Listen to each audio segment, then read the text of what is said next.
barihweza aho ibikorwa vyo guteza imbere akanovera k'ubuvuzi bigeze bisunze amasezerano yabaye mu kwezi kwa Ndamukiza 2021 mu gisata c'abikorera ivyabo ivyo vyahuje ubuyobozi bukuru bujeje guteza imbere akanovera k'ibikorwa vy'amagara y'abantu mu bushikiranganji bwo kubungabunga amagara y'abantu hamwe n'abikorera ivyabo bakorera mu gisata c'amagara y'abantu. Umuyobozi mukuru ajeje igisata cyo guteza imbere akanovera k'amagara y'abantu n'ibikorwa vyo kwa muganga mu bushikiranganji bwo kubungabunga amagara y'abantu aratubwira ibimaze gukorwa. Mu byo twari twiyemeje hariho ubwa mbere yuko abakorera mu gisata c'amagara y'abantu bigenga boronka uburenganzira bw'uko bashobora nabo kuronka amahirwe yo gukurikirana inama zimwe zimwe canke ngo zifatirwa mu nama zikomakomeye z'ubushikiranganji bw'amagara y'abantu. Ico caragiye mu ngiro kuko kuva iyo ubushikiranganji buriko burihweza ivyaranguwe ku kwezi mu bushikiranganji bw'amagara y'abantu, abakorera mu gisata c'amagara y'abantu bigenga baratumiwe izo nama barazitaba. Ikindi ca kabiri basaba yuko ibikorwa vy'iwabo twomenya ko biriko birakorwa tukiba n'agaciro.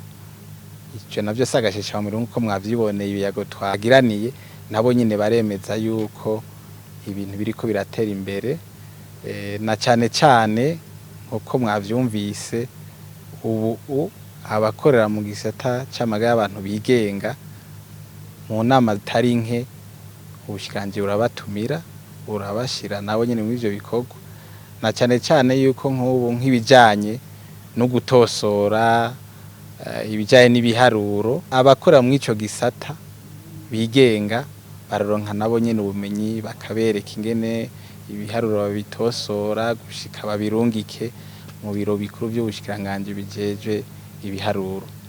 Hambavu y'ivyo twahejeje turayagira hamwe turahanahana ivyiyumviro ku ngorane nyamukuru zoba zihari bijanye n'imigendere no gukorana hagati y'ubushikiranganji bw'amagara y'abantu n'abakorera mu ico gisata ariko bigenga.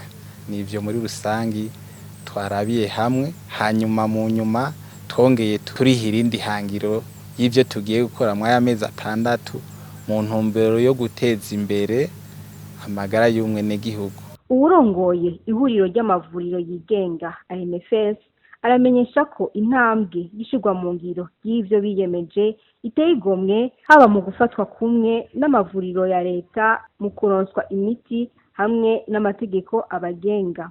Uwurongoye ihuriro ry'amavuriro yigenga ANFS amenyesha ko intambwe yishirwa mu ngiro y'ivyo biyemeje iteye igomwe haba mu gufatwa kumwe n'amavuriro ya leta mu kuronswa imiti hamwe n'amategeko abagenga. Twanabivuze kare ko dushimira ubushikiranganji umwitwarariko buriko buragira mu gushira hamwe abakora umwuga wo kuvura. Uruhara rwa ANFS nibaza ko ari runini cyane kuko mu mavuriro y'abigenga turashika ibice 35 kwijana. Urumva ko ari bice binini ari abantu benshi bavurirwa mu mavuriro y'abigenga. Ni kuvuga ko leta wa mugambi guteza imbere abene gihugu wa mugambi kuvura abene gihugu wo gushikiriza ubuvuzi abene gihugu ntubu gikunze amavuriro y'abigenga atarimwo adatejejwe imbere nk'ayandi. Ibice 35 n'ivyishi murazi ko umuntu umwe arakwiye kugira ngo n'igihugu gihaguruke.